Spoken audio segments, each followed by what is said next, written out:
Brothers and sisters, I'm ProLife Leader Frank Pavone, National Director of Priests for Life, with a special message for our movement on the first anniversary of the Dobbs decision of the U.S. Supreme Court, reversing the Roe v. Wade decision. We should say obliterating it, because this reversal was not just implicit, it was not just by a little bit, it was not nuanced, it was a complete obliteration of the Roe v. Wade and Planned Parenthood versus Casey decisions that had imposed on our country a regime of unlimited abortion.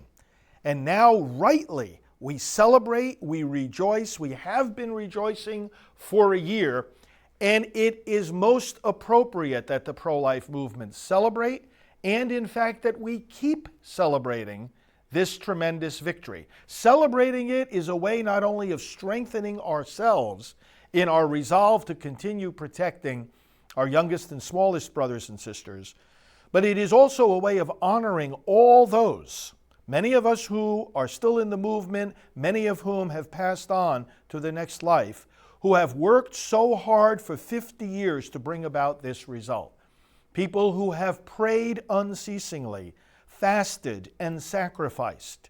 People who have marched, educated, made presentations in every possible arena, written books, produced movies and documentaries, done television and radio and podcasts, who have worked hard to elect public officials who were willing to protect the unborn, who have lobbied to pass pro-life laws, who have worked for the enforcement of such laws, those who have worked in pastoral ministry, activating the churches, preaching and teaching, those who have provided direct service through pregnancy centers for those who needed alternatives to abortion and grown the pregnancy center movement so that it dwarfs the number of abortion facilities now in America by about 4 to 1.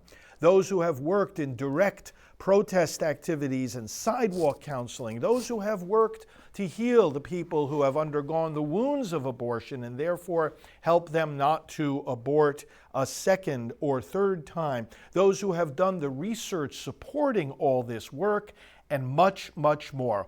All this varied activity of the pro-life movement for over 50 years has led to this watershed moment, this turning point, this breakthrough, this monumental victory, that Roe versus Wade is out of the way. It's a testimony for those of us who believe to the faithfulness of God to His promises and to His people.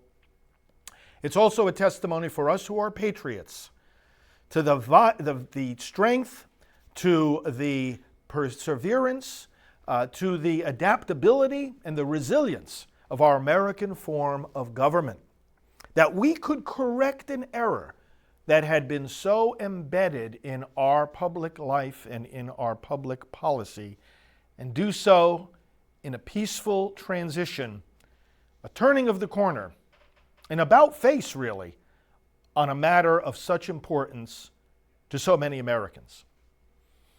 On this anniversary of the Dobbs decision, I want to reiterate a point I've been making throughout this year.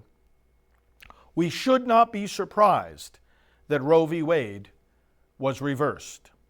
It was not a mighty fortress of constitutional strength and persuasive argument. It was just the opposite.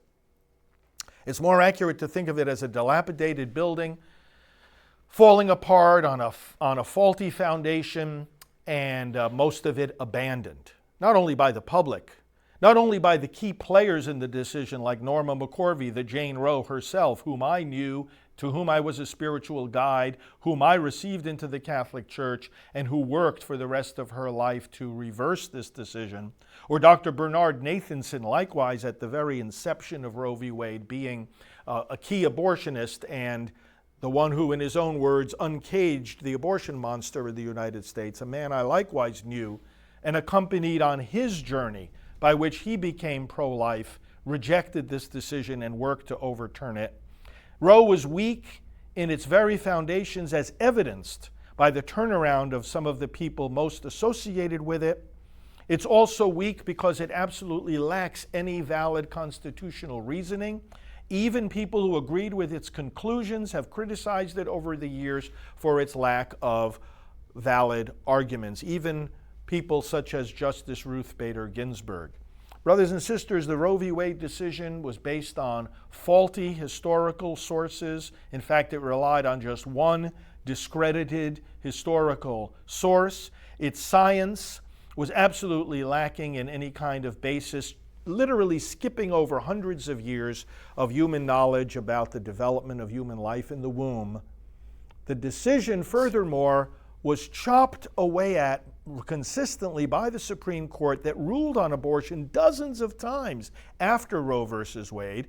And although basing those decisions on Roe and later on Planned Parenthood versus Casey, basing those decisions on those cases as precedent, nevertheless, Casey, for example, which in 1992 reaffirmed Roe, did not endorse or invoke or further develop its reasoning. Essentially, it held on to the core holding of Roe simply because it had been around for a long time. And they said, oh, well, we can't turn back now. It did not, furthermore, continue the trimester framework that Roe had laid out in a manner more appropriate to legislative bodies than to courts. It jettisoned that trimester framework, replacing it with a framework and a standard similarly untethered from the Constitution. Roe was already weak. Roe was already falling apart. No Supreme Court decision was more criticized by lower federal courts than the Roe v. Wade decision and Planned Parenthood versus Casey. It proved to be unworkable, and judges throughout the country at every level of the judiciary knew that. Legislators, moreover, protested that they were being deprived of the opportunity to do the work which is given to them, that is, to legislate. And when the Dobbs decision came along, the largest number ever of sitting members of Congress called for the reversal of Roe. A brief signed off on by 228 sitting members of Congress and several other briefs that brought in additional members, both of the House and of the Senate, were significant documents in this case, as was the brief submitted by 396 state legislators from 41 states, saying to the court, let us do our job, let us legislate, allow us to pass laws that will stand protecting the unborn and their mothers, and their fathers and their families, and their whole society for that matter, because damage is done on all those fronts by abortion. Brothers and sisters, it's key that we understand what the Dobbs decision said. Many ask me, what is the next step for the pro-life movement after Dobbs? The next step is to understand Dobbs. We're not yet at that point where we have adequately absorbed the actual meaning of this decision. Have we read it? Have we studied it? Have we listened to commentary on it? Have we absorbed what it says, what it doesn't say, what it does, what it doesn't do? The Dobbs decision deserves our careful study, and the briefs connected with it constitute a treasure trove of knowledge and pro-life arguments and constitutional arguments as well. In a nutshell, as we know, Dobbs did not make abortion illegal. Dobbs did not give to the unborn the protection that they deserve. What it did was it allowed us to give them that protection, us being the people and our elected representatives, not just on the state level, but also on the federal level and also on the local level. In other words, on every level of government. The people and their elected representatives can now protect the unborn if they want, and that will not be considered automatically unconstitutional. That's the roadblock that was taken out of the way by the Dobbs decision.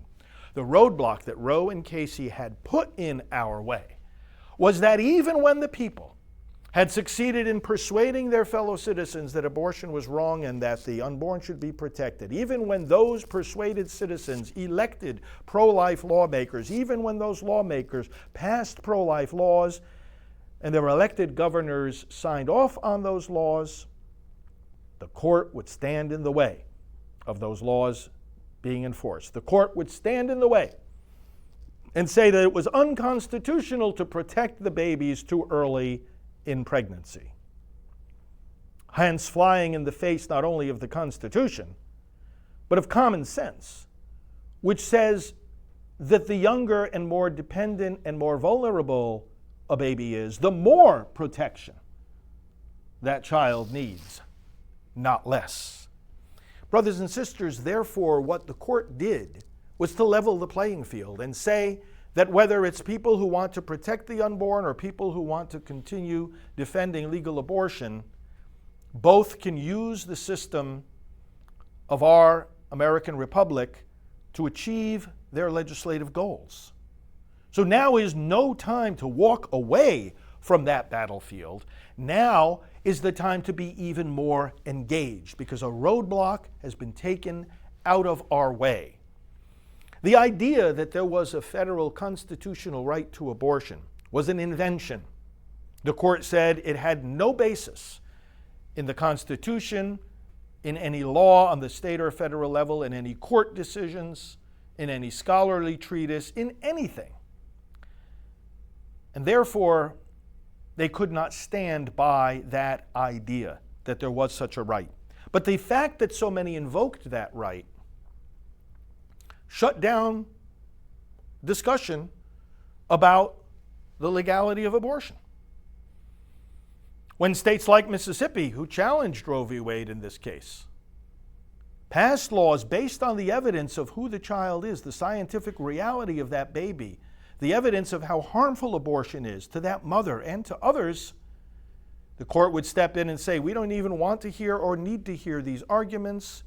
The fact is, if it is prohibiting abortion before viability, that is unconstitutional. So this idea of a constitutional right shut down legitimate argument in legislatures, in courtrooms, and among ordinary citizens day by day debating this issue. Someone would invoke, oh, but there's a constitutional right to abortion, and that tended to shut down argument.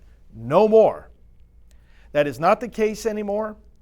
Now we on the pro-life side continue to make the persuasive arguments from science, from sociology, from psychology, the statistical arguments, the arguments from logic and from ethics, and also from religion, and we persuade our fellow citizens. Those arguments now have even more impact and more effect because this invented fake dogma of a constitutional right to abortion can no longer be invoked.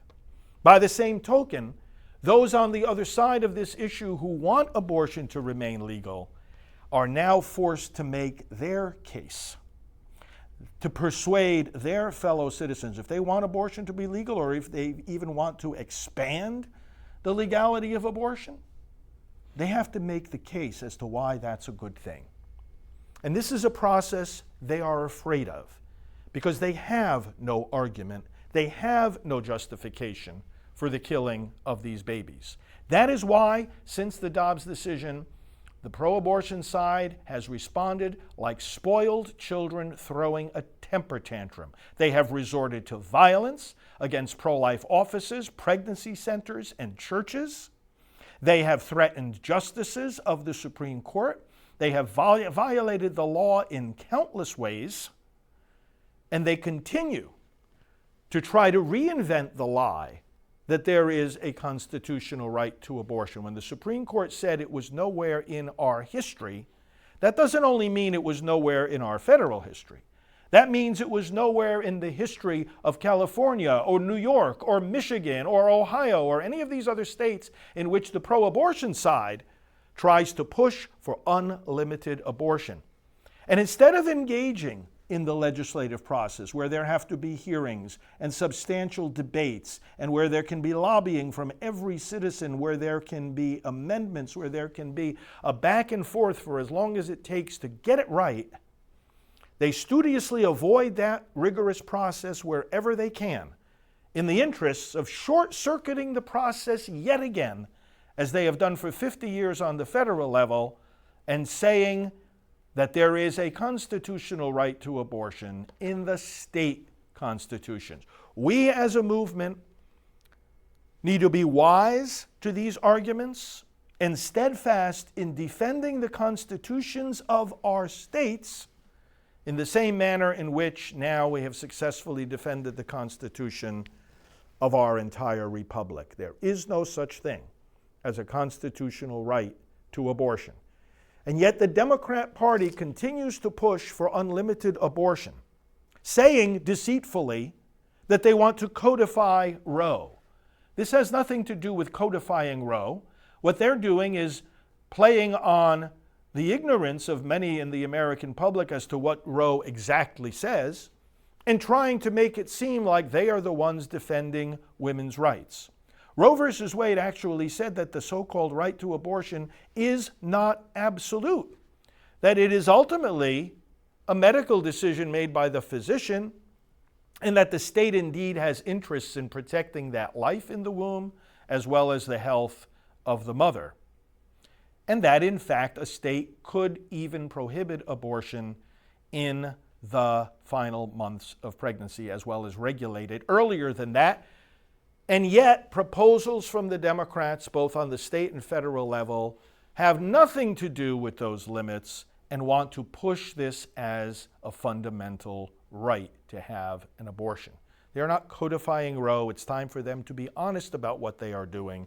They are acting as abortion extremists. We see the executive branch pouring more and more money into abortion through agencies like the VA, even like the Pentagon encouraging employers, as many of them are doing now, to pay for the travel and expenses of their employees to have their babies killed, and even opening a national abortion hotline, an action of the Biden administration to which many legislators have expressed opposition and introduced legislation to stop. Brothers and sisters, the Dobbs decision opens the door, finally, for a healthy debate on abortion in this country where facts actually matter and are not cast aside because of some invented dogma of a right to abortion. We will continue persuading, we will continue electing pro-life lawmakers, we will continue enforcing the laws despite the actions of those on the other side who, because of their pro-abortion fanaticism, even refuse to enforce legitimately enacted pro-life laws. Prosecutors from some 29 states got together and issued a letter saying that they were not willing to enforce pro-life laws. As happened here in Florida, such people should be removed from office if they're not ready and willing to do the job that they were elected to do. Brothers and sisters, perhaps one of the most significant fruits of the Dobbs decision is that facts matter again in this debate. That when science tells us that this truly is a human baby growing within the womb, that the law can take account of that and protect that child. The pretense that a baby in the womb is not a baby after all, or that whether it is depends on our own choice, has led to the bitter fruit, confusion, and absurdity of claiming that a man is not a man if we don't want to acknowledge that he is, or that a woman is not a woman. The inability today to be able to define what a woman is rests on the inability that we have pretended to have for 50 years to define what a baby is. Thank God for the reversal of Roe v. Wade, the jettisoning from the judicial landscape of this fantasy that killing a baby is a right. Now is the time for our movement to celebrate, to build on this victory, and to see to it that the protections that we all enjoy are indeed extended to our unborn brothers and sisters. This is a battle we take up with renewed courage and determination, with renewed unity, vigor, and confidence in that very same American Republic that has enabled us to make this change, and the very same faith in that very same God who has brought this victory about. May God bless the pro-life movement on this occasion, And may God bless the United States of America.